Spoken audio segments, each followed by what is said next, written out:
do that is you can use things like meditation, you can use EFT, you can journal, and it's about getting still with yourself. And the type of journaling that I use and that my clients use is what we call free-flowing journaling, where you sit down with your notebook and your pen and you just write whatever comes into your head. So there doesn't have to be a title, there doesn't have to be a theme, you just write. And whatever is in your head will come out. And again, that's a practice. It's not a magic wand. And the reason it's called a practice is the more you do it, the better you get. And it's exactly the same with Reiki or EFT or meditation. Because I hear so many people say, oh no, I can't meditate, it doesn't work for me. Well, it works for everyone. But again, you have to be willing to put in the effort and put in the practice. So that's number one about becoming aware. And that's about tuning into your intuition. And it's about tuning into all the emotions that are stored in your solar plexus. So we have that place where, you know, perhaps in years gone by you went for a job interview and you might have said something along the lines of, oh my goodness, I feel sick to my stomach. And that's because your tummy's churning, because the emotions that are in there are emotions of anxiety or nerves or apprehension. At the same time, you might have used an expression of, oh my goodness, I feel sick with excitement, where you're having a really joyful experience. And again, the emotions that are stored there are of joy, happiness, excitement, exuberance, enthusiasm, and all those really positive things. So your intuition is stored right down there in your body. And when you become aware of the signals that your body's sending you, that is awareness at its best. And what journaling and meditation and guided visualizations and Reiki and EFT and all those other modalities do for you is that it heightens your awareness of your internal emotional radar so that you know how it is that you're feeling. And if you're feeling a little bit off, then that is an indication that you may well not be on the right path and you just need a little bit of a tweak to get you back on the path. So when we talk about becoming aware of what is keeping you stuck, that is the first thing about tuning into your own intuition. And there's lots of modalities that I've just mentioned that you can use to do that. Because what happens next is, once you become aware, it shifts the procrastination quite quickly. Because all procrastination is a fear. Procrastination is based in the fear emotion. Now, that may well be a fear of moving forward, a fear of trying something that you've never tried before, a fear of being visible, of putting yourself out there, a fear of people laughing at you or judging you or remarking on you. It could be also a fear of failure, a fear of having to go back to your job. It could be a fear of success, of what am I going to have to change about myself if I am successful. So there's all sorts of fears that people go through.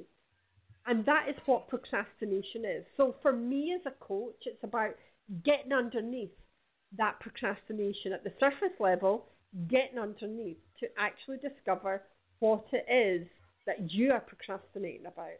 Because normally it is only a fear. And I say only because that's all it is. And once you recognize it as a fear, then you can quite easily shift from it.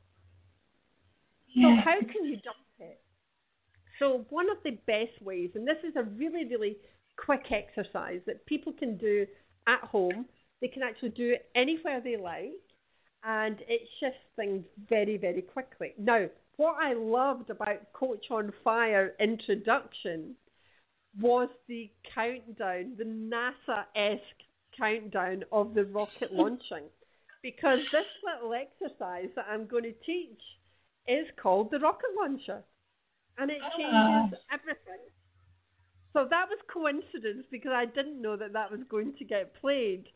And I did want to share this evening. So I think that is the universe working at its best and giving those signs.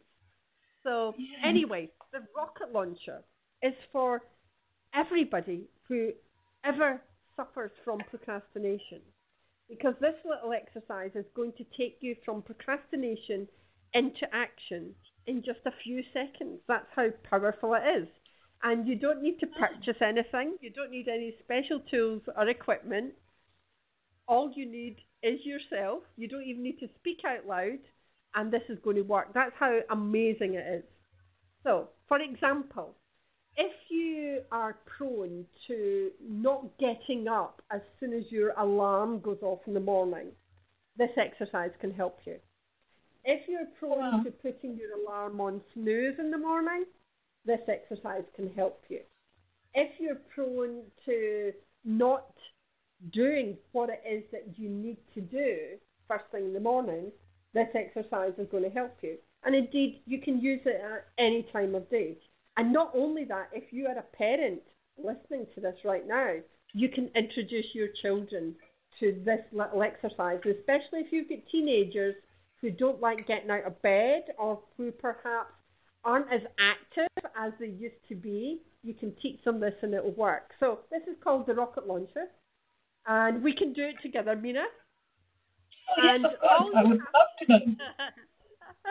And all you have to do, when you're in that place of procrastination, you're aware of it. You know what's going on, and you're having that feeling in your body of, oh, I can't be bothered. Oh, no, not this again. Oh, my goodness, I wish something could change for me. I'll do it tomorrow. Yeah, all you need to do is visualize that rocket. Picture it in your head, the rocket at Cape Canaveral in Florida, and the burners are burning underneath it, and you can hear that man's countdown in your head, and he's going 10, 9, 8, 7, 6, 5, 4, 3, 2, 1, blast off. And what that's going to do, and I'll tell you what that's going to do for you. So when you're in that place of procrastination, fear, anxiety, worry, you cannot make creative choices from that place. All you can make are bad decisions. So it's best not to make any decisions at all when you're in that energetic place, when you're in that emotional state. So, and the reason for that is because all those fear emotions, all that anxiety is stored right at the base of your brain, which is just above the spinal cord, right at the base of your head. And that is where it's all stored. So for you to be able to take action and make decisions from a positive place, from a creative place, you need your brain to be working from the frontal cortex, which is right at the front of your head, just above your forehead, in there. That's where you want to be. That's where you want your brain to be. And this rocket launcher exercise, in the space of 10 seconds, takes you from being at the base of your brain, from being in that place of fear, procrastination, not wanting to do anything, from feeling lethargic, from not having motivation. It puts you into a place of then taking action. So I would urge everybody who's listening to the show this evening, give this a try at the first opportunity, and you will be amazed at the results, because it's something really simple, but it's something, honestly, it's miraculous. That's how amazing it is, because what happens, not only does it put you into that place of a creative place, a positive place, but the best thing about it is you cannot go back to the place of procrastination. Once you've done the rocket launcher, you've visualized the rocket at Cape Canaveral taking off, the burners underneath it, you've done the 10, 9, 8, 7, 6, 5, 4, 3, 2, 1. You're in that place of creation. You're in that place of action taking, and you cannot go back to procrastination. All in the space of 10 seconds or less. Wow, that's such an amazing useful gadget for everybody. I think I start using it straight away. Because I can't say I'm a big procrastinator, but I don't know, I have this thing about sorting out my paperwork, and I just keep on putting it off, and before I know, there's a big pile of things I need to get through, and I'm like, maybe I probably will start off night counting in 10 and just get on with it. Yeah, absolutely. Because, you know, I spoke to a client earlier on today, and we spoke about something that she has been putting off. So, you know, it's that whole thing, Mina, where people say, oh, I'll start on Monday, or I'll start on the 1st of the month, or I'll start after the Easter holidays, or I'll start just before summer. And it could be things to do with business. It could be a diet. It could be keeping fit. Could be anything and everything. But people procrastinate about all sorts of things. And like you, it could be about filing or doing some paperwork or admin or something that you don't really enjoy doing. You know, come on, I don't enjoy paperwork either. But it's about setting yourself up with a structure so that it doesn't become overwhelming. You know, if you leave something too long, you procrastinate about something too long, then it mounts up and it becomes overwhelming. And that's even more difficult to get out of. So with the rocket launcher technique, it doesn't allow that to happen because it's giving you a technique that you can use very quickly that switches around the brain so that jobs become chunk size, bite size, instead of this huge mountain of work that has to be done. Yes, that's so true. That's so true. That's power of visualization as well, isn't it? It's like when you want something, just visualize it and just go work towards it. This is something like I would have never thought of it like that, like a rocket. Visualize it and just pump yourself and go. That's such a useful gadget that is. Actually, I'm going to use it. I'm going to use it on my kids as well. Actually, so that is quite an interesting one. Actually, never thought of it. It's a great technique, Mina, and something, as I said, so simple, but something that actually really works and works very, very quickly.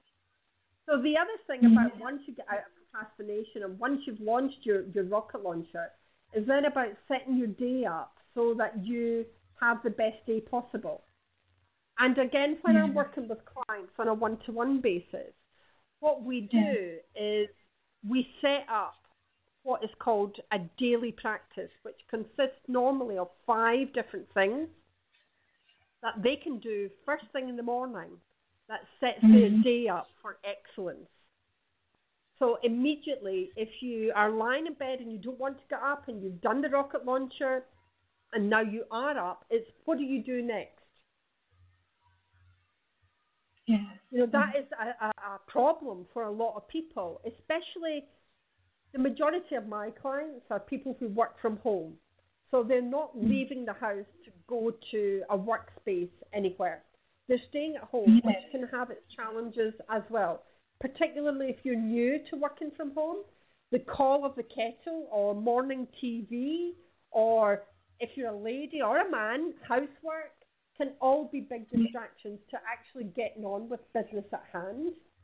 So a really great way around that is once you're up, is to have a set of 5 things that you do every single day. Come rain, hail or snow or sunshine, and regardless of where you are or what day of the week it is.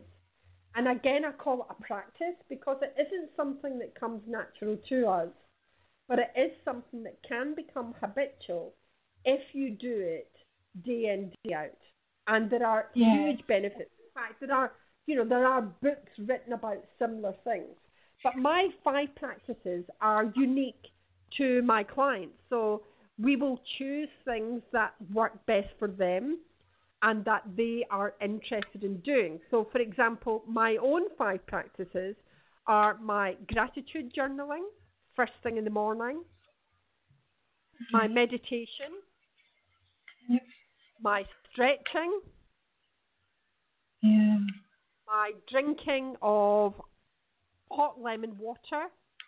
And the last one is either Reiki or